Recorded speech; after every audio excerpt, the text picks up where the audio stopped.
अस्सलामुअलैकुम। Programme night addition में हम आपको खुशामदीद कहते हैं। नाजरीन, आज लाहौर हाई कोर्ट ने आमदन से ज़ायद असासाजात केस में शहबाज शरीफ की दरख्वास्त ज़मानत मंजूर कर ली। लाहौर हाई कोर्ट ने शहबाज शरीफ को 50-50 लाख रुपए के 2 मचलके जमा करवाने का हुक्म दिया। दौरान समाअत नैब के वकील ने कहा कि शहबाज शरीफ 2008 से 2018 के दौरान पंजाब के वज़ीर आला रहे। 2018 में MNA बने। 2018 में शहबाज शरीफ के असासे 7 अरब 30 करोड़ थे, जिनकी तफसीलात हमें नहीं मिल रही हैं। शहबाज शरीफ के वकील आज़म नज़ीर तारड़ ने अपने दलाइल में कहा कि 6 साल से ज़्यादा का ऑडिट नहीं हो सकता, कोई इतनी देर तक रसीदें नहीं संभाल सकता। शहबाज शरीफ की उम्र 70 साल से ज़ायद है और वो 7 महीने से जेल में कैद हैं। रेफरेंस में नैब की तरफ से 110 गवाह का दावा किया गया, जिनमें से सिर्फ 10 के बयान रिकॉर्ड हुए। किसी ने भी नहीं कहा कि शहबाज शरीफ मुल्जिम हैं, लिहाजा दरख्वास्त ज़मानत मंजूर की जाए। अब नाज़रीन, एक तरफ जहां शहबाज शरीफ को ज़मानत दी गई है, वहीं लाहौर हाई कोर्ट ने 3 सालों के बाद आहत चीमा को भी रिहा करने का हुक्म दिया है। 7 सफ़हात पर मुश्तमिल तहरीरी फैसले में हुक्म जारी किया गया है कि मुल्जिम को गैर मुइना मुद्दत के अरसे के लिए प्रोसिक्यूशन के रहमो करम पर नहीं छोड़ा जा सकता। रेफरेंस की समाअत 66 मरतबा इल्तवा का शिकार हुई, जिसमें प्रोसिक्यूशन ने 24 मरतबा इल्तवा की इस्तदा की। आज शहबाज शरीफ और आहत चीमा की रिहाई के बाद फिर से सवालात उठ रहे हैं कि नैब की तरफ से केसेस को मंतकी अंजाम तक क्यों नहीं पहुंचाया जाता है। नैब की तरफ से अदालत ठोस शहादतों को सामने क्यों नहीं लाया जाता है।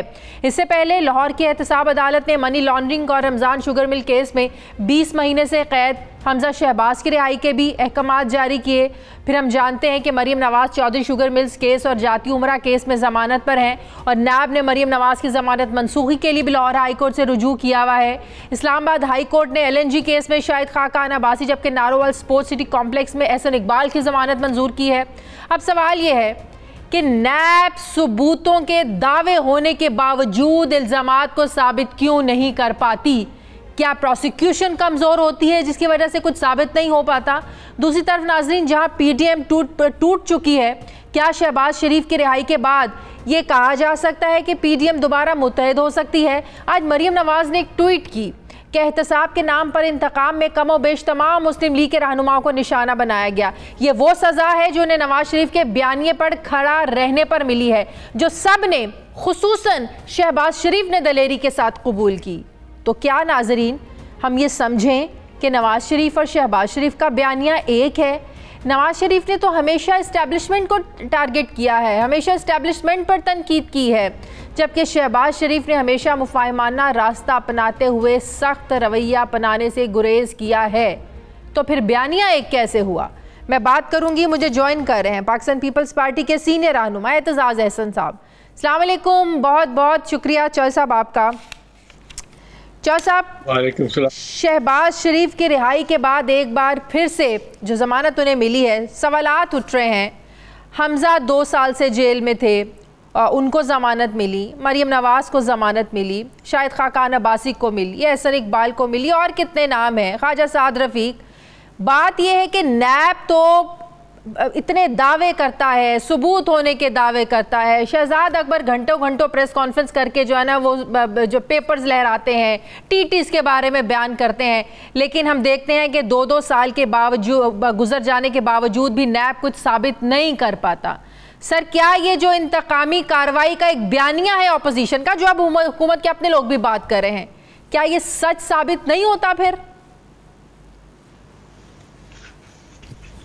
शाजिया, एक तो लफ्ज़ बयानिया जो है ना, इससे मैं मुझे बड़ा एतराज़ है। एक नैरेटिव, एक बयानिए के लफ्ज़ को इस तरह बड़ा बना दिया गया है जिस तरह कोई बड़ा बयानिया उनका ये है, जिस तरह कोई कम्युनिस्ट पार्टी का बयानिया हो, लेनिन का बयानिया हो, कोई बयानिया माओ सी तुंग का हो, एक पूरा उनका नज़रिया हो। ये कोई नज़रिए वाली बात, ये तो मौक़िफ़ का लफ्ज़ इसके लिए इस्तेमाल प्लीज़ किया करें। मौक़िफ़, ठीक है, उनका मौक़िफ़ ये है, ठीक है। उनका मौक़िफ़ जो है वो मौक़िफ़ बड़ा मतलब अगर ये देखा जाए कि उसको ज़मानत मिल गई, उसको ज़मानत मिल गई, और मौक़िफ़ ये है कि नैब एक नाकाम और पॉलिटिकल इंजीनियरिंग, जो वर्ड इस्तेमाल किया जाता है का इदारा है, तो इस हद तक ये कहा जा सकता है कि उसमें एक कोताही, उसमें एक कमी सलाहियत की पाई जाती है। दो चीज़ें होती हैं अदालत में, मुकदमे में।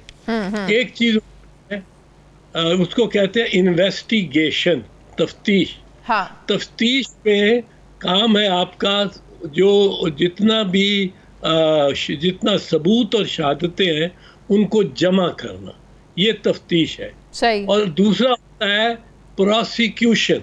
हाँ। यानी उस शहादत को, उस सबूत को जो आपने जमा किया हुआ है वो अदालत के रूबरू चंद कवायद के मुताबिक, चंद कवायद और ज़वाबित के मुताबिक पेश करना। इसमें स्लो है, इसमें नाकाम है जो नैब है। वरना इन्होंने जो टीटीओ वाला इनका केसेस जमा कर रखे हैं, जो मतलब है टेलीविज़न प्रोग्रामों में भी आते रहते हैं, हमें दिखाई जाते रहे, उनमें तो इनके पास रास्ता ही कोई नहीं है। एक ये साबित हो कि 20 मरतबा बड़ी रकम, कोई 70 करोड़, कोई 78 करोड़, कोई 50 करोड़, कोई 1 अरब, वो सर्कुलर रोड ब्रांच की ब्रांच से कैश में जमा हुई है, कैश में वहाँ काउंट हुई है, कैश में जमा हुई है, और जमा हो के एक अकाउंट में वो लंदन भेज दी गई है। और लंदन में वो जब 78 करोड़ पहुंचा है तो 5 मिनट के अंदर उन्होंने हिसाब लगाया कि 78 करोड़ के कितने स्टर्लिंग और कितने पाउंड बनते हैं। हाँ। और वो 5 मिनट बाद वही 78 करोड़ एक मॉडल टाउन की ब्रांच में आ गया है, जो फ़र्ज़ कीजिए सलमान शहबाज के नाम है, और वहाँ से फिर उसमें 78 करोड़ की बांट हो रही है। तो मरियम को भी पैसे जा रहे हैं, शहबाज को भी जा रहे हैं, हमजा को भी जा रहे हैं, मियाँ साहब को भी जा रहे हैं। अब फ़र्ज़ करो ये साबित हो, और फ़र्ज़ करो ये साबित हो कि ये 50 मरतबा ये इसी तरह हुआ है, तो आप कहाँ उसमें सबूत की मज़ीद ज़रूरत क्या है, जब तक ये नहीं दिखाते। हाँ। कि ये मनी ट्रेन पैसा इन्होंने बनाया कैसे। हाँ। वो प्रोसिक्यूशन के पास बहुत मवाद है, प्रोसिक्यूशन के पास सलाहियत नहीं है। तो फिर कमी किस चीज़ की है? सलाहियत की है? नैब कमज़ोर केस बनाती है, मजबूत केसेस नहीं बना पाती है। तो सर फिर ये हमारे सिस्टम की कमज़ोरी हुई ना, फिर तो अदालतों ने तो सबूतों के बिना पर चलना है। सिस्टम की भी कमज़ोरी है और भी कमज़ोरी है। आपने कभी सुना है, मैंने तो नहीं सुना कि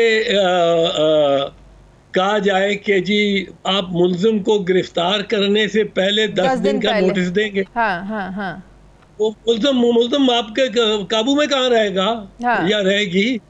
ये 10 दिन का नोटिस, आपने फैसला कर लिया आज कि ये मुल्ज़िम के खिलाफ हमारे पास पूरा मटीरियल आ गया है, अब इसको गिरफ्तार करना है। हाँ। और अदालत की आपने 10 दिन का मुल्ज़िम को नोटिस देना है गिरफ्तारी से पहले। ये सिर्फ ये एक शरीफ खानदान के लिए बड़ी राहत है। ये सारे उनके निकले हुए यहाँ से जो अदालतें आज़ाद हैं, अदालतें आज़ाद हैं, प्रेशर किसी का नहीं है, तो कोई ख़ास फेवर फिर कैसे दी जा सकती है? कैसे झुकाव हो सकता है शरीफ खानदान की तरफ? मैं नहीं कहता हूँ फेवर है, चले मैं नहीं कहता हूँ। हाँ। मुझे 4 केस दिखा दे ज़मानतें रोज पाकिस्तान में, रोजाना पाकिस्तान में कोई 10,000 ज़मानतें मुल्ज़िमों की हो रही होंगी। वो सारे कैद तो गिरफ्तार तो नहीं रहते, इतनी जेलों में जगह ही नहीं, तो ज़मानतें 8-10 हज़ार रोजाना मुल्ज़मान की हो रही होंगी। हाँ। मुझे 10 केस दिखा दें जिसमें कहा गया हो कि ये मुल्ज़िम को गिरफ्तार करने से पहले, हाँ, इसको जरा बता देना कि हमारे यहाँ तुम्हारे घर 20 तारीख को गिरफ्तार। अच्छा, अदालत ने आज ये भी कहा कि एफबीआर में असासों की तफसीलात जमा कराएगी। एफबीआर ने भाई क्यों नहीं पूछा कि जायदाद आमदन से ज्यादा है? अगर एफबीआर के दायरे इख्तियार में आता है फिर नैब की इंक्वायरी कर है। देखिए प्रोसेस तो फिर एफबीआर से शुरू होना चाहिए ना, पूछगछ तो वहां से होनी चाहिए। एफबीआर इस पर फिर एतराज क्यों नहीं उठा रहा? एक इदारा एतराज उठाता है, दूसरा पूछता ही नहीं है। एफबीआर के ऊपर अफसर कौन है? एफसीआर के चेयरमैन को लगाया किसने? वजीर आजम नवाज शरीफ ने। वो उस जमाने के केसेस हैं जब ये उनके मालिक थे, उनके उनके उनके सर पे बैठे हुए थे। इसमें क्या तअज्जुब की बात है कि एफबीआर को बिल्कुल साथ जिम्मेदार होकर जिम्मेदारी उस पर लगा के पकड़ना चाहिए, पर बिल्कुल करना चाहिए। एफबीआर की ये जिम्मेदारी है, पर एफबीआर के बारे में कि क्यों नहीं किया जब आप पूछती हैं, तो मैं उसका सिंपल जवाब देता हूँ, इसलिए कि वजीर आजम उस वक्त, जिस वक्त ये केस है, उसी वक्त की ये रिश्वत या कमीशन का केस बन सकता है ना। जब वो वजीर आजम थे तो वो वजीर आजम थे, एफबीआर का चेयरमैन, कहाँ उनको पूछता, कौन से मुल्क और माशरे में पूछते हैं। आजकल खामोश हो गई हैं, हो गए हैं नवाज शरीफ साहब भी और मरियम बीबी भी। आप देखिए कोई जारहाना सिलेक्टर्स के खिलाफ कोई बात नहीं हो रही, क्योंकि इस वक्त मुझे ये महसूस होता है कि फिर वो बैक चैनल्स तेज हुई नहीं है और वो कोशिशें हो रही हैं। वो कहते हैं पीपल्स पार्टी की डील हुई, इस्तीफों से पीछे हट गए, पीडीएम से निकल गए। पार्टी तो खामोश नहीं है ना, पीडीएम से निकलना पे मैं आ जाता हूँ, वो बात जरूर करने वाली है, वो करने वाली है। पर ये जो आपने कहा कि डील शहबाज शरीफ ने की हो, शहबाज शरीफ के पास कुछ नहीं है। अच्छा, मुस्लिम लीग नवाज, जिसको आजकल लोग मुस्लिम लीग लंदन कह रहे हैं, पाकिस्तान मुस्लिम लीग लंदन, जो कि बाहर बैठ के और बयानात ऐसे दे रहे हैं और जिस इनकलाबी सबसे बन के और आवाज़ें ऐसी गरज की दे रहे हैं, वो मुस्लिम लीग लंदन जिसकी मुनासबत MQM लंदन से भी बनती है, और वो MQM लंदन और अल्ताफ वाला आप सारा जानती हैं। मुस्लिम लीग लंदन के हाथ में है सारा वोटर मुस्लिम लीग का। मुस्लिम लीग पाकिस्तान के पास कोई वोटर नहीं है। आपने तो आज एक वाज़े तकसीम कर दी है, मुस्लिम लीग पाकिस्तान और मुस्लिम लीग लंदन, जैसे MQM पाकिस्तान और MQM लंदन। जय साहब, आप बड़ी ब्राइट हो, बड़ी ज़हीन हो, मैं समझ गया, बहुत सही। अच्छा, तो ये मुस्लिम लीग जो पाकिस्तान है, इसके पास कोई वोट नहीं है, इसकी कोई बात नहीं सुनता, इसकी ना सुनेगा। जब तक मुस्लिम लीग लंदन है, जब तक वो अल्ताफ हुसैन वहाँ है, उस वक्त तक मुस्लिम लीग MQM पाकिस्तान की कोई नहीं सुनता था।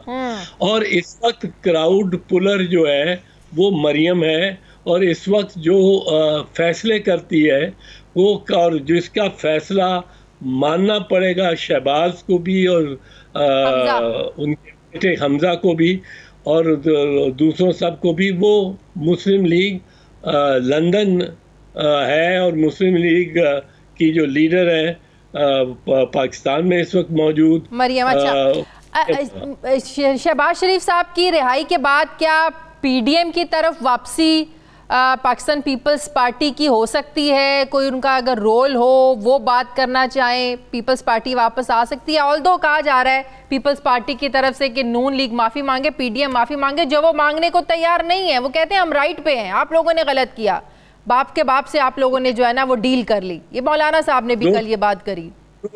दो तीन चीज़ें। पहली तो बात यह है कि मुस्लिम लीग, ये पाकिस्तान पीपल्स पार्टी ने पीडीएम नहीं छोड़ी, और अभी तक उन्होंने ना ये ऐलान किया है ना कुछ। इस्तीफ़ों से उन्होंने यकीनन जो ओहदे थे उनके पास, हमारे पास जो थे, उन पे आप लोगों को व्हाट्सएप ग्रुप से भी निकाल दिया है पीडीएम वालों ने। निकाल दिया, सुना, मैंने सुना है। अच्छा, हाँ। दूसरी बात ये है कि कहीं किसी, ये मतलब ये बड़ी प्रॉब्लम है। एक पनीरी है, नर्सरी है, जो परवान चढ़ के दरख्त बन गई है, पर वो परवान नर्सरी क्या ज़ियाउल हक के पौधे लगाए हुए हैं जो 1985 की इलेक्शन में आए थे और 1985 की असेंबली में आए थे। ये जितने हैं वो देख लें, वही हैं जितने। और जिस तरह ये बातें करते हैं, ये बातें इनमें सियासी इनमें वो सियासीपन नहीं है जो नवाबजादा नसरुल्लाह में होता था, मीर गौस बख्श वजिंजो में होता था। सर ये फिर पीडीएम का इत्तेहाद बनाने से पहले सोचना था ना, ये माजी अगर जहन में था कि इनको तो सियासत का पता ही नहीं है, ज़िया की आमरीत की पैदावार है, इन्हें क्या पता हो इत्तेहाद कैसे बनते हैं। बिलावल ने भी कहा इन्हें क्या पता हो तरीके कैसे चलती हैं। तो सर फिर ऐसी क्या मजबूरी थी इत्तेहाद बनाने की, फिर तो बनना ही नहीं चाहिए था। पहले सोचना चाहिए था। और आपको याद होगा आपके प्रोग्राम में भी मैं कम से कम ये कहता रहा हूँ, पीपल्स पार्टी में रहते हुए भी और पीपल्स पार्टी के डिसिप्लिन के तहत होते हुए भी, और ये मैं अपनी लीडरशिप को भी कहता रहा हूँ कि इनसे होशियार है, इनसे होशियार है। आप मेरी तो शोहरत ये हो गई थी। और मैं ये आपको अर्ज करूँ, ये जो है ना, ये एक सियासत में एक तमीज़ होती है, एक वज़ादारी होती है। आप किसी को अपना मातहत नहीं समझते। शो कॉज नोटिस तो जारी किया जाता है, एक सेक्शन अफसर को कौन जारी करता है, एक जॉइंट सेक्रेटरी या फेडरल सेक्रेटरी। मातहत को ये शो कॉज सर एमआरडी बनी, एआरडी बनी, बड़े इत्तेहाद बने, टूटे, लेकिन ऐसे कभी नहीं हुआ कि किसी ने किसी को इस तरह शो कॉज नोटिस जारी किया हो। लेकिन ये शाहिद खान अब्बासी अपने आप को समझ रहा है, मैं इसको बहुत शाइस्ता आदमी समझता था, पर ये ऐसे ये समझ रहा है कि जिस तरह इसके मातहत हम लगे। मैं डिप्टी सेक्रेटरी हूँ उसका पीडीएम का, और मैंने डिप्टी या एडिशनल सेक्रेटरी हूँ या जनरल सेक्रेटरी हूँ, और मैंने नोटिस जारी कर दिया। अरे यार, ये दुनिया में कहीं हुआ है? कभी रिपब्लिकन पार्टी ने डेमोक्रेटिक पार्टी को, कभी कंजर्वेटिव पार्टी ने लेबर पार्टी को, या इनमें आपस में इत्तेहादों में किसी एक पार्टी ने दूसरी पार्टी को कभी कोलिशन। वो बात बिल्कुल ठीक है। ये बताएं कि आजम नज़ीर तारड़ का सिर्फ एक बहाना बनाया है गिलानी साहब को अपोजिशन लीडर बनाने के लिए, कि बिलावल ने कहा कि मैं अपनी माँ के जो कातिल है उनके वकील को नहीं लाना चाहता। तो बड़ी तनकीद हो रही है आप लोगों पर, जो किसी हद तक जायज़ भी लगती है कि जिनको आपने डिप्टी प्राइम मिनिस्टर बना लिया था, जिसके बारे में बीबी ने कहा था कि अगर मुझे कुछ हुआ तो ये शख्स जो है ना वो जिम्मेदार होगा, परवेज इलाही साहब की मैं बात कर रही हूँ। तो यहाँ तो बड़ा बातों में और मौक़िफ़ में बड़ा तजाद है कि लगता है कि आज़म नज़ीर तारड़ का सिर्फ एक बहाना बना है। फिर आज़म नज़ीर तारड़ का वोट भी नहीं लेना चाहिए था गिलानी साहब को सेनेटर बनवाने के लिए उसूलन। तो फिर चॉइस साहब, बात यह है कि आज़म नज़ीर तारड़ का जो बना है वो इसलिए परवेज़ इलाही के साथ उसको इक्वेट नहीं किया जा सकता कि परवेज़ इलाही पे एक इल्ज़ाम लगाया गया था और बीबी ने लगाया था, और ये एक अंदेशा उन्होंने जाहिर किया था अपनी ज़िंदगी में।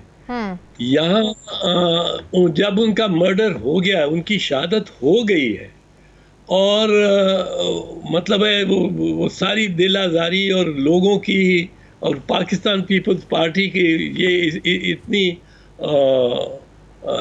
ज़्यादा इस मामले में दुखी है, उसमें मैं समझता हूँ ये वज़ादारी थी, ये भी ज़र्फ था। आज़म नज़ीर तारड़ में कोई ख़राबी ना हो, पर ये ज़र्फ की बात है, ये उनकी पार्टी के सीनियर लोगों के सोचने की बात है कि वो इस पे सेंसिटिव होते हैं। सेंसिटिविटी की बात होती है, ये सियासत चलती है सेंसिटिविटी पे। ये इस तरह नहीं चलती कि हम नहीं माफ़ी नहीं मांगते, हम ये नहीं करते, हम वो नहीं करते। इस पे जो मैं समझता हूँ, जो मौलाना ने बाप का है, बड़ी नाशाइस्ता बात की है, हमारे माहौल इंतहाई नाशाइस्ता बात की है। और मैं तो कोई नहीं कर सकता था कि मौलाना से इस किस्म की बात मौलाना करेगा। क्या पीपल्स पार्टी वापसी के बारे में सोच सकती है, सोच रही है, या बिल्कुल सोच लिया है कि हम ना तो माफ़ी मांगेंगे?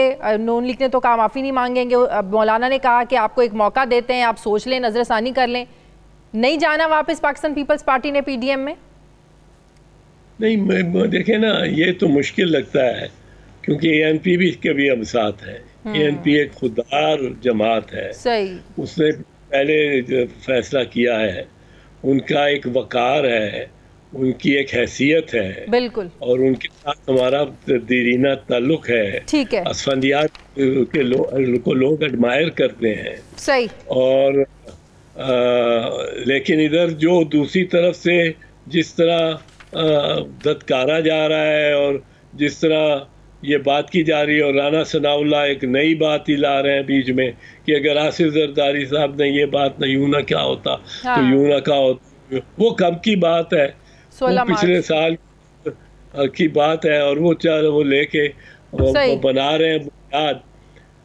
ये असल में MQM सॉरी मुस्लिम लीग लंदन जो है, हाँ। वो नहीं चाहती कि कोई आपस में फिर ये मिल के चल सके। अच्छा। मुस्लिम लीग लंदन को ये मंजूर नहीं है कि PDM रहे या PDM में फिर पीपल्स पार्टी भी रहे। सही। इसका मतलब ये लंदन से फैसला हुआ है कि मुत्तहिद दोबारा नहीं होना और पाकिस्तान पीपल्स पार्टी को PDM में साथ नहीं मिलाना। बहुत बहुत शुक्रिया। लंदन ये किया। ठीक है, बहुत शुक्रिया। पाकिस्तान पीपल्स पार्टी के सीनियर रहनुमा चौधरी एतजाज़ हसन मेरे साथ थे। मुझे ब्रेक लेनी है नाज़रीन, वापस आते हैं एक छोटे से वक्फे के बाद।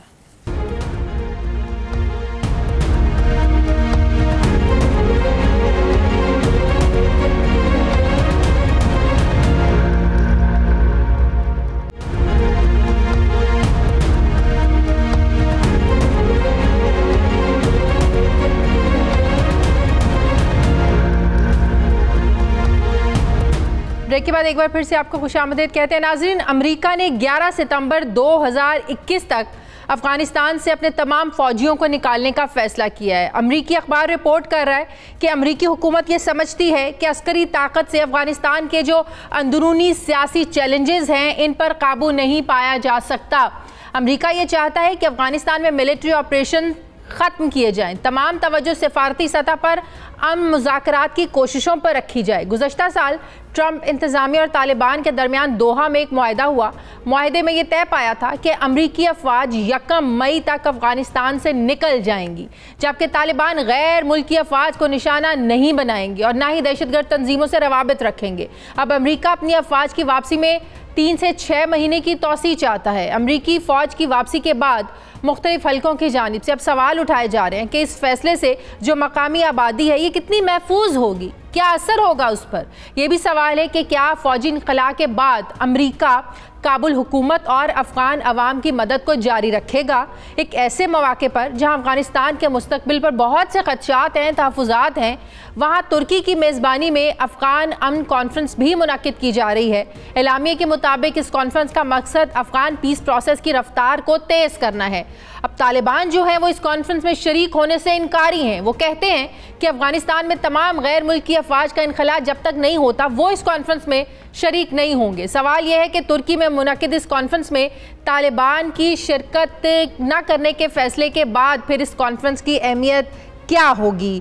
मुझे ज्वाइन कर रहे हैं जनरल रिटायर्ड नईम खालिद लोधी साहब, दिफाई तज्ज़ियाकार। अस्सलाम वालेकुम, बहुत बहुत शुक्रिया जनरल साहब आपका। जनरल साहब, ये बात तो एक हकीकत है कि इस पीस प्रोसेस में तालिबान, काबुल हुकूमत और अमेरिका जब एक पेज पर जब तक इकट्ठे नहीं होंगे इन पीस डायलॉग्स का, इस प्रोसेस का कोई फ़ायदा नहीं है। अब जो इस्तांबुल में कॉन्फ्रेंस होने जा रही है, तालिबान ये कहकर इनकारी हैं कि आप लोगों ने मई 2021 तक अफवाज के इनखला की बात की थी और अब जो अमेरिका है वो कह रहा है, बाइडन कह रहे हैं कि सितंबर 2021 में हम इनखला करेंगे। तो आपको क्या लगता है कि सारा प्रोसेस फिर खटाई में पड़ जाएगा? तालिबान बात करने से बिल्कुल इनकारी हो गए हैं। जी देखिए, कुछ खटाई में नहीं पड़ेगा।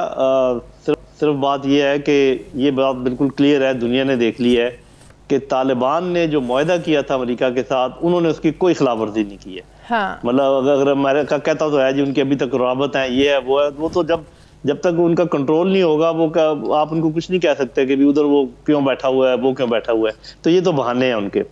तो अमेरिका ने अपने जैसे हस्ब आदत, आपको पता है वो मुआहदे करते ज़रूर हैं, लेकिन मर्जी हो तो जब मर्जी उसको फ्लाउट कर देते हैं, जब मर्जी उससे इनकारी हो जाते हैं। आपको पता है ईरान के साथ क्या मुआहदा हुआ, आपको पता है एनवायरनमेंट का मुआहदे, इवन यूरोप के साथ जो इनके तजारत के मुआहदे थे, तो वो एट विल सुपर पावर जैसे होती है ना कि बिल्कुल मादर पिदर आज़ाद, तो ऐसे हैं।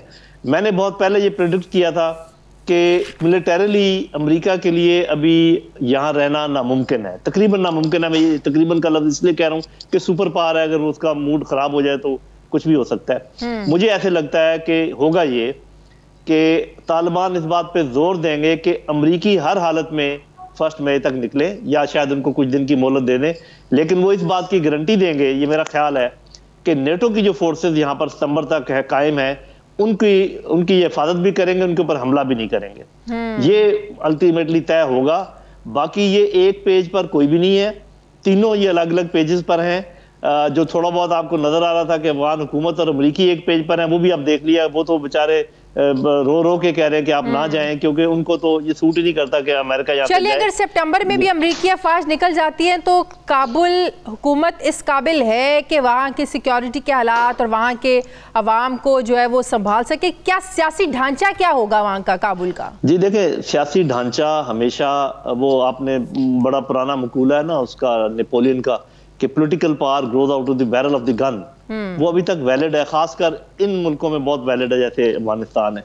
तो होगा ये कि हमें पता है कि जो मेन स्टेक होल्डर हैं वो अफगान तालिबान है, लिहाजा जो मेन पॉलिटिकल सेटअप होगा उसमें अंदर जो मेन प्लेयर होंगे वो अफगान तालिबान होंगे। तो ये चीज अंडरस्टूड है। और ये जो अफगान जो है ना, ये दो चीजें इनकी बड़ी जबरदस्त है। एक तो ये कि बहुत बहादुर हैं ये, दूसरा ये कि ये बहुत हकीकत पसंद है। ये देख लेते हैं ज़मीनी हकायक, उसके मुताबिक ये बात करते हैं। तो मेरा अपना ख्याल ये है कि अमरीकियों के इनखला के बाद या नेटो के इनखला के बाद जो 2-3 महीने है थोड़ा सा चपकलिश रहेगी। काफी सारी तो वो जो एक अमन का ख्वाब था वो पूरा हो जाएगा? अमन का ख्वाब पूरा होगा, बिल्कुल पूरा होगा। मैं आपको बता देता हूँ कैसे होगा। हाँ। होगा ऐसे कि ये जो अफवाज हैं अफगान हुकूमत की, इनमें डिफेक्शन होगी, काफी सारे लोग तालिबान के साथ मिल जाएंगे, तालिबान जो ना ओपन ऐलान कर देंगे एमनेस्टी का, और अशरफ गनी आपको बिल्कुल नजर नहीं आएगा, आखिरी जहाज में साथ जाएगा अमरीकियों के या नेटो के, और अपनी जान बचाता फिरेगा। और एक नया जिरगा आएगा जो पूरे सिस्टम को दोबारा से रीसेट करेगा, और आप देखेंगे मतलब कि पूरा पॉलिटिकली सेटअप तालिबान के अंडर होगा। तकरीबन तालिबान पूरा अंडर नहीं होगा। तालिबान ने बड़ा सबक सीखा है। तालिबान आप देखेंगे कि इस दफा, और एक और बड़ी जरूरी बात है कि पहले जब रशिया यहाँ से गया था तो अमेरिका भी चला गया, और यहाँ पर एक वैक्यूम पैदा हो गया था। इस दफा वैक्यूम कोई नहीं है। लोग कहते हैं जी वही हाल होगा, वही हाल होगा। अरे भाई नहीं, अभी यहाँ चाइना भी मौजूद है, यहाँ रूस भी मौजूद है, यहाँ पाकिस्तान ईरान भी मौजूद है, और ये सब अमन चाहते हैं, और अवाम भी अमन चाहते हैं। तो उस किस्म का वैक्यूम नहीं होगा। अलबत्ता अशरफ गनी और उसके हामियों को धचका लगेगा, हिंदुस्तान को धचका लगेगा, अमरीकियों को धचका लग चुका। बाकी ये लोग अपना करेंगे। अमरीकियों का सारा जोर पाकिस्तान के ऊपर होगा। आप देखिएगा कि आप हमारी कोई मदद करें। तो पाकिस्तान के पास अब देने के लिए क्या है? पाकिस्तान और क्या हेल्प कर सकता है? पाकिस्तान के पास देने को बहन बहुत कुछ है। बात यह कि पहले हमने बिला मुआवजा दिया है, अब मुझे नहीं पता कि दोबारा बिला मुआवजा देंगे या क्या करेंगे। जी ये जो सारी बातचीत हुई है अफगान तालिबान को लेकर आना, और अभी अगर सितंबर तक टाइम चाहिए, पाकिस्तान के बगैर ये मुमकिन ही नहीं है। और अगर अमेरिका चाहता है कि कुछ ना कुछ असर रसूख रखे, मिसाल के तौर पे वो अगर वहाँ पर अपनी एम्बेसी रखना चाहता है या उसकी हिफाजत के मामलात हैं, पाकिस्तान के अलावा कोई उनकी ये मदद नहीं कर सकता। ये उनको भी मालूम है और हमारी लीडरशिप को भी मालूम है। इस्तांबुल में जो पीस कॉन्फ्रेंस होने जा रही है, तालिबान के बगैर उसकी क्या अहमियत होगी? अफगान ये सितंबर के बाद ही होगी मेरी बहन। अच्छा। सितंबर तक कोई पीस कॉन्फ्रेंस नहीं होगी। अच्छा। ये सब चीजें ऐसी रहेंगी जब तालिबान देख लेंगे कि बाकी गैर मुल्की फौजें यहाँ से चली गई हैं, उसके बाद ये कॉन्फ्रेंस होगी। अच्छा। उस कॉन्फ्रेंस में अभी आज उस कॉन्फ्रेंस में तालिबान नहीं है, उस वक्त उस कॉन्फ्रेंस में अशरफ गनी नहीं होंगे। अशरफ गनी नहीं होंगे, बिल्कुल सही। बहुत बहुत शुक्रिया जनरल रिटायर्ड लोधी साहब हमारे साथ है। Thank you very much. मुझे ब्रेक लेनी है नाज़रीन, वापस आते हैं एक छोटे से वक्फे के बाद।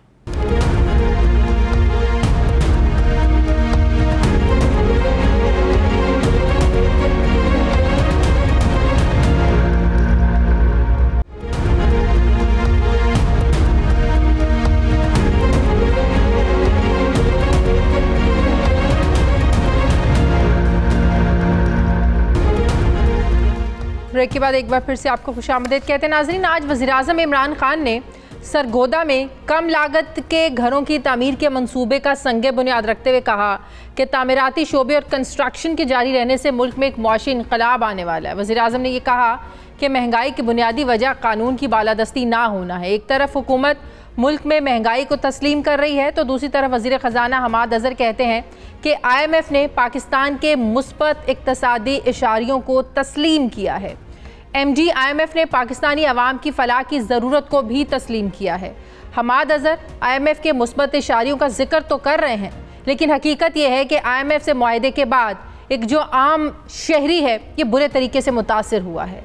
यही वजह है कि सवाल उठ रहा है कि क्या पाकिस्तान में IMF बराह रास्त जो माली मामलात हैं, मईशत है, इसको कंट्रोल कर रही है। इसके अलावा स्टेट बैंक ऑर्डिनेंस पर भी सवालात उठाए जा रहे हैं। वफाकी काबीना ने नेपरा में तरमीम के लिए ऑर्डिनेंस की मंजूरी दी है, जिससे बिजली के नरखों में 5.65 रुपये तक जो है वो इजाफा हो जाएगा। वज़ीर-ए-आज़म इमरान खान के मुआविन खुसूसी बराए पावर ताबिश गौहर कहते हैं कि बिजली की कीमत नहीं बढ़ाएंगे। वज़ीर-ए-आज़म ने बिजली की कीमत बढ़ाने से मना कर दिया है, लेकिन हुकूमत की तरफ से बिजली के नरखों में इस साल अभी तक 16% इजाफा किया जा चुका है। जब IMF का प्रेशर है कि बिजली के नरखों में आपने इजाफा करना है, तो क्या हुकूमत इसको रेजिस्ट कर सकती है? क्या वाकई हमारे जो माली मामलात हैं वो IMF की तरफ से ही कंट्रोल हो रहे हैं? मैं बात करूंगी, मुझे ज्वाइन कर रहे हैं डॉक्टर आबिद सुलेहरी साहब, माहिर मौशूआत। अस्सलाम वालेकुम, बहुत बहुत शुक्रिया आबिद सुलेहरी साहब आपका। आबिद साहब, सबसे पहले तो मुझे ये बताइएगा कि डॉलर के मुकाबले में जो रुपया हमारा मजबूत हो रहा है, मुस्तहकम हो रहा है, क्या ये कहा जा सकता है कि हमारी जो मईशत है ये दुरुस्त समत की तरफ चल रही है? जो बात हमाद अजहर भी कर रहे हैं, पॉजिटिव इंडिकेटर्स की बात कर रहे हैं। देखिए, जब भी हम मईशत की बात करते हैं तो उसमें कुछ इंडिकेटर्स होते हैं जो कि मैक्रो लेवल इंडिकेटर्स होते हैं, कुछ हैं जो कि जिनका ताल्लुक बराह रास्त अवाम से है। इस वक्त अगर हम मैक्रो इकोनॉमिक इंडिकेटर्स की बात करें, जिसमें रुपए की कीमत की आपने बात की, फॉरेन करेंसी रिजर्व्स की अगर हम बात करें, रेमिटेंसेस के इनफ्लो की बात करें, जो लार्ज स्केल मैन्युफैक्चरिंग की बात करें, जो पाकिस्तान का इस वक्त करंट अकाउंट सरप्लस है, जो डेफिसिट उसका कम होता जा रहा है, तो ये सारी चीज़ें हैं जिसको मैक्रो इकोनॉमिक इंडिकेटर कहते हैं। ये सब मुस्बत हैं और ये पॉजिटिव इशारे आपको इस वक्त नजर आ रहे हैं। इसकी वजह है कि रेमिटेंसेस में इजाफा हो रहा है, बाहर से लोग जो है वो अच्छी तादाद में पैसा भेज रहे हैं, अच्छी भारी अमाउंट आ रही है बाहर से। इसकी एक वजह रेमिटेंसेस में इजाफा है, दूसरी वजह जो है वो इंपोर्ट में इस वक्त कमी है, तीसरी वजह ये है कि इस वक्त क्योंकि कोविड की वजह से पूरी दुनिया में जो सफ़र पे एक किस्म की रिस्ट्रिक्शन चल रही हैं, बहुत से लोग जो कि पाकिस्तान से डॉलर्स लेके बाहर जाते थे वो नहीं जा रहे। इसकी एक चौथी वजह ये भी है कि जब हज और उम्रे तो फिर ये कोविड की वजह से हुआ, इस हुकूमत का तो कोई कमाल नहीं हुआ ना फिर। यानी इसमें हुकूमत का कमाल ये होता है कि जो ट्रस्ट लेवल है, क्या आपकी पॉलिसीज जो हैं, आपकी जो रिस्क रेटिंग है और जो आपकी क्रेडिबिलिटी है, क्या वो इतनी बढ़ गई है कि लोग जो हैं वो आपको पैसे भेजें या ना भेजें। तो हुकूमत का कमाल आप कुछ हद तक उसमें कह सकती हैं। तो ये सारे थे जो मैक्रो इकोनॉमिक इंडिकेटर्स हैं। उसके बाद आते हैं माइक्रो इकोनॉमिक इंडिकेटर्स, और माइक्रो इकोनॉमिक इंडिकेटर्स में महंगाई जो है वो इन्फ्लेशन जिसको हम कह सकते हैं, वो एक यकीनी तौर पे बॉदरसम चीज़ है। वो हुकूमत को भी परेशान कर रही है, आवाम को उससे ज़्यादा परेशान कर रही है। कोई भी हुकूमत जो कि आवाम के वोट लेके आती है, जाहिर है कि वो अपने आवाम को नाराज़ नहीं करना चाह रही होती अगर उसको नेक्स्ट इलेक्शन जो है उसमें आवाम को फेस करना है। तो इस महंगाई की जो है मुख्तलिफ फिर वजूहात हैं। कुछ चीज़ें जो हैं वो तो आपकी पेट्रोलियम में इंटरनेशनल मार्केट में जो पिछले साल की निस्बत उनकी कीमतों में इजाफा हुआ है कोविड के थोड़ा सा बैरूनी दुनिया में। लेकिन बिजली का क्या करें जो IMF के कहने पे आप महंगी कर रहे हैं, जो नेपरा एक्ट में आप तरमीम कर रहे हैं, इसका क्या करें? इसमें हमें थोड़ा सा ये देखना पड़ेगा, बहुत सी चीज़ें हैं जो कि IMF कहे या ना कहे आपको अपने तौर पे करनी है। उसका तरीकाकार मुख्तलिफ हो सकता है, उसकी पेसिंग जो है वो मुख्तलिफ हो सकती है। यानी इस वक्त सबको मालूम है कि जो एनर्जी सर्कुलर डेट है वो एक अफरीद की शक्ल इख्तियार करता चला जा रहा है। इसकी अगर आप कुल मालियत को देखें तो ये 2.5 ट्रिलियन 2.5 खरब रुपए से ज़्यादा तजावज़ कर चुका है। जाहिर है कि कोई भी हुकूमत जो है अगर उसको टैकल करना है तो उसको एक तो ट्रांसमिशन लॉसेस को कंट्रोल करना होगा, दूसरा जो नॉन टारगेटेड सब्सिडीज़ हैं उनको कन्वर्ट करना होगा टारगेटेड सब्सिडी, यानी सिर्फ उनको सब्सिडी पहुंचे जो कि इसके वाकई मुस्तहिकीन हैं। बहुत से शोबों में टैक्स छूट भी ख़त्म कर दी है क्योंकि आपने अपना टारगेट भी अचीव करना है, आपको अपना रेवेन्यू में भी इजाफा चाहिए। मुझे ये बताएं डॉक्टर साहब कि स्टेट बैंक को कहा जा रहा है कि हम अपने हाथों से ऐसा इदारा बना रहे हैं। ये IMF जब से पाकिस्तान IMF के प्रोग्राम में है, IMF की ये कंडीशन रही है कि स्टेट बैंक को ऑटोनॉमी जो है ना वो दी जाए।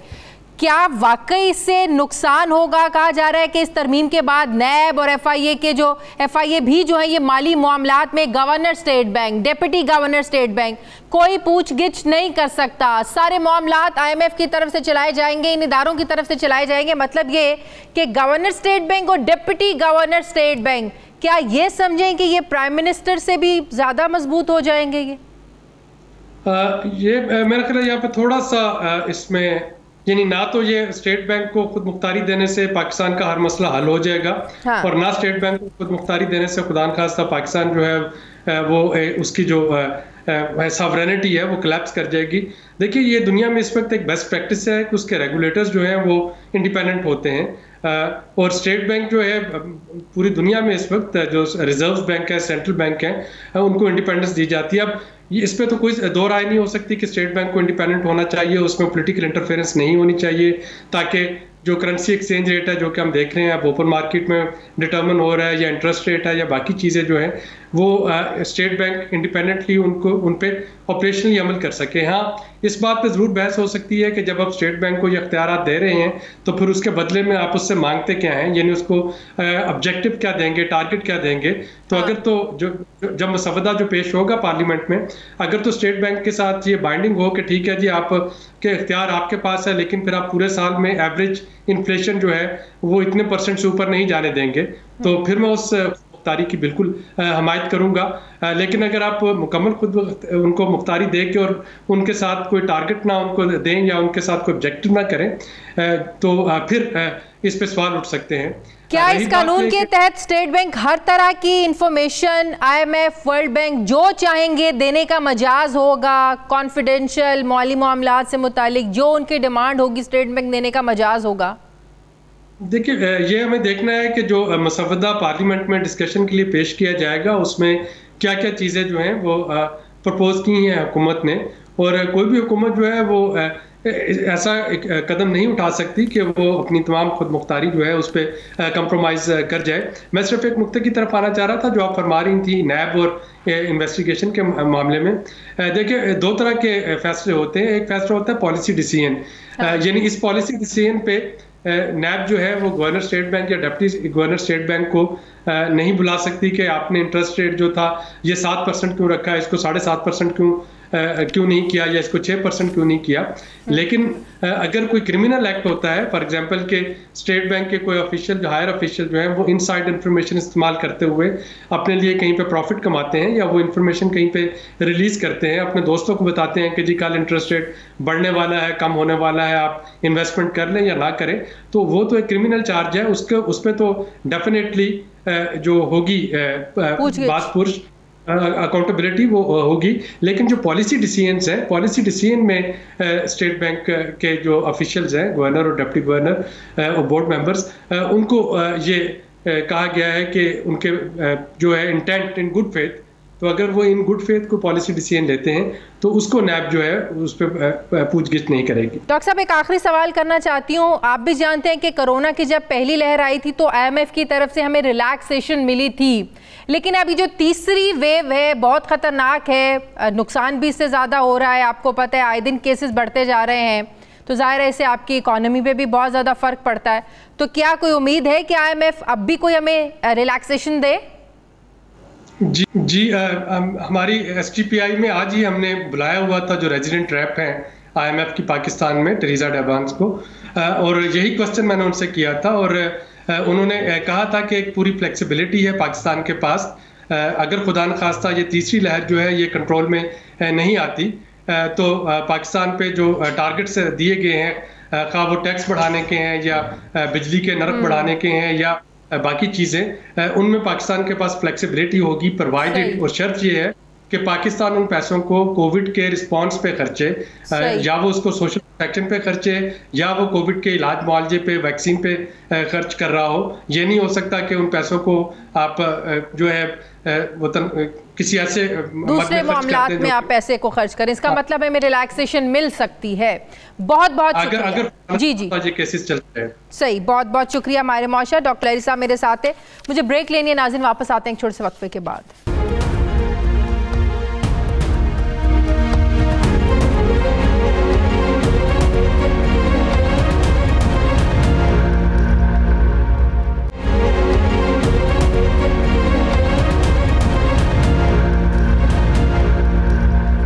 एक एक बार फिर से आपको खुशामदीद कहते हैं नाज़रीन। ऑडिटर जनरल ऑफ पाकिस्तान की जानिब से 48 वफाकी और सूबाई इदारों के माली और कॉन्ट्रैक्ट मैनेजमेंट और ख़रीदारियों में बड़े पैमाने पर बेज़ाब्तगियों का सुराग लगाया गया है। नाइट एडिशन को मौसूल होने वाली दस्तावेज़ात के मुताबिक ऑडिटर जनरल ऑफ पाकिस्तान की तरफ से इस बात का इंकशाफ वफाकी काबीना के इजलास में किया गया है। ऑडिटर जनरल ऑफ पाकिस्तान की जानिब से 98 वफाकी और सूबाई इदारों के ऑडिट का फैसला किया गया था, जिनमें 57 वफाकी और 41 सूबाई इदारे शामिल हैं। 15 मार्च 2021 तक 79 वफाकी और सूबाई इदारों का ऑडिट मुकम्मल किया गया, जिनमें 46 वफाकी और 33 सूबाई इदारे शामिल हैं। 102 सरकारी इदारों की जानिब से अकाउंट्स की तफसीलात फराहम ही नहीं की गई। ऑडिटर जनरल ऑफ पाकिस्तान की जानिब से बिजली की सप्लाई कंपनियों की तरफ से टीवी लाइसेंस फीस वसूल ना करने और के इलेक्ट्रिक के सार्फिन से कम वसूली का इंकशाफ किया गया है। ऑडिट रिपोर्ट में बकाया जात की अदम वसूली के नाकिस इंतजामात और गर्दिशी कर्जे के बकाया जात की अदम वसूली के मसाइल की भी इन मामलात की निशानदही की गई है। और गैस सेल मुआहदे की अदम तामील और LNG कार्गोज की दरामद में गलत मनसूबाबंदी पर भी बहुत से सवालात उठाए गए हैं। दूसरी तरफ वफाकी काबीना की मंजूरी को 19 रोज़ गुजरने के बावजूद सेक्रेटरी पेट्रोलियम को ओहदे से नहीं हटाया जा सका। सेक्रेटरी पेट्रोलियम को किसकी आशीर्वाद हासिल है और वज़ीर-ए-आज़म ऑफिस में सेक्रेटरी पेट्रोलियम से मुतालिक फ़ैसला क्या किया गया है? मैं बात करूँगी, मुझे ब्यूरो चीफ इस्लामाबाद सुहेल इकबाल भट्टी ज्वाइन कर रहे हैं। अस्सलाम वालेकुम, बहुत बहुत शुक्रिया सुहेल आपका। सुहेल, सबसे पहले तो ये बताएं कि ऑडिटर जनरल ऑफ पाकिस्तान की तरफ से 48 वफाकी और सूबाई इदारों के माली जो मामलात हैं, ख़रीदारियों पर बड़े पैमाने पर बेज़ाब्तगी का जो सुराग है, ये इदारे हैं कौन से? किस किस्म की बेज़ाब्तगियों का इंकशाफ हुआ इन इदारों में? जी शाजी, देखिए, प्राइम मिनिस्टर इमरान खान जब अपोजिशन में थे तो ऑडिटर जनरल ऑफ पाकिस्तान की रिपोर्ट्स जब मंजर-ए-आम पर आती थी तो वो ना सिर्फ उस वक्त की हुकूमतों को तनकीद का निशाना बनाते थे, बल्कि इस बात का इरादा करते थे कि उनकी जब वो हुकूमत में आएंगे तो इन खराबियों को ख़त्म करेंगे, जाके जो सालाना हम मुख्तलिफ सरकारी कंपनियों और इदारों में हमें 500 रुपये का खसारा है उससे छुटकारा हासिल कर सकें। लेकिन अब ये तीसरा माली साल है पाकिस्तान तहरीक इंसाफ की हुकूमत का। ऑडिटर जनरल ऑफ पाकिस्तान आइन के आर्टिकल 170(2) के तहत उनको अपने मैंडेट के मुताबिक इन इदारों को ऑडिट कर चुके हैं और 15 मार्च 2021 तक जो ऑडिट उन्होंने मुकम्मल किया उससे मुतल्लिक एक खुलासा उन्होंने हालिया वफाकी काबीना के इजलास के सामने पेश किया, जो कि बहुत परेशान कुन है, जिसमें बताया गया है, जो कि नाइट एडिशन को मौसूल होने वाली दस्तावेज़ के मुताबिक, कि 48 वफाकी और सूबाई इदारे ऐसे हैं जहाँ पर संगीन बेज़ाब्तियों के निशानदही की गई है और मुख्तलिफ सरकारी कंपनियों के अंदर जो बैड गवर्नेंस है, जो डहॉकिज़म है, जहाँ पर वो हुकूमत की जो बेस्ट प्रैक्टिसेस की ट्रांसपेरेंसी की जो अहकामात है उसको फॉलो नहीं कर रहे, उसके साथ जो कंपनीज एक्ट है उसकी इम्प्लीमेंटेशन न होने की वजह से ये नाकाबिले तलाफी नुकसान पहुँच रहा है।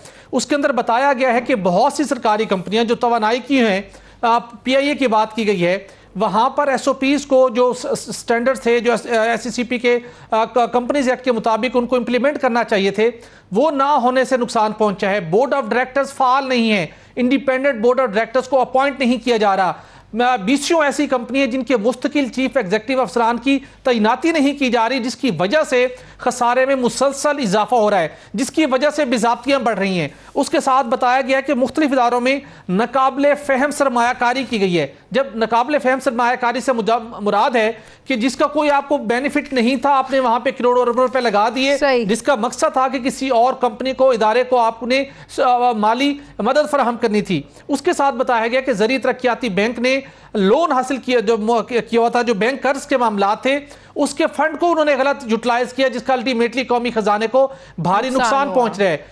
पाकिस्तान टेलीविजन की बात की गई है, उन्होंने स्पोर्ट्स की नशरियात के गलत मुआहदे किए, नुकसान हो रहा है। हमारे LNG टर्मिनल पूरी सलाहियत पर इस्तेमाल नहीं किए जा रहे और करोड़ों रुपए, अरबों रुपए सालाना नुकसान पहुंच रहा है। बिजली की तकसीम कार कंपनी और के इलेक्ट्रिक PTV की जो फीस है वो उनसे जमा नहीं की जा रही, जिसकी वजह से कौमी खजाने को नुकसान पहुंच रहा है। 102 ऐसे इदारों के बारे में भी बताया गया कि उन्होंने अकाउंट्स की डिटेल्स ही फराहम नहीं की। वो कौन से इदारे हैं? देखिए, वहां पर बेशुमार ऐसे हमारे सरकारी इदारे हैं जिनका जो उनका स्टेटस है वो सरकारी इदारे के है, लेकिन वो कहते हैं जी हम ऑडिटर जनरल पाकिस्तान के प्रीव्यू में नहीं आते। बहुत से ऐसे इदारे हैं जिनके साथ एक टग ऑफ वॉर जारी है। अगरचे के ऑडिटर जनरल पाकिस्तान की इस रिपोर्ट में काबीना के सामने इन इदारों की तादाद बताई गई है, नाम नहीं बताए गए, लेकिन आने वाले दिनों में ये नाम भी हम सामने रखेंगे। ये इदारे ऑडिटर जनरल पाकिस्तान के मैंडेट को तस्लीम करने को तैयार नहीं है और ऑडिटर जनरल पाकिस्तान की टीम का ये इसके ऊपर एक सख्त मौकिफ है। बहुत बहुत शुक्रिया। इस्लामाबाद के ब्यूरो चीफ साहिल भट्टी हमारे साथ हैं। नाज़रीन, हमारे प्रोग्राम का वक्त खत्म हो गया। फीडबैक जरूर दीजिएगा, अपना ख्याल रखिएगा। मुझे इजाजत दीजिए, अल्लाह हाफिज।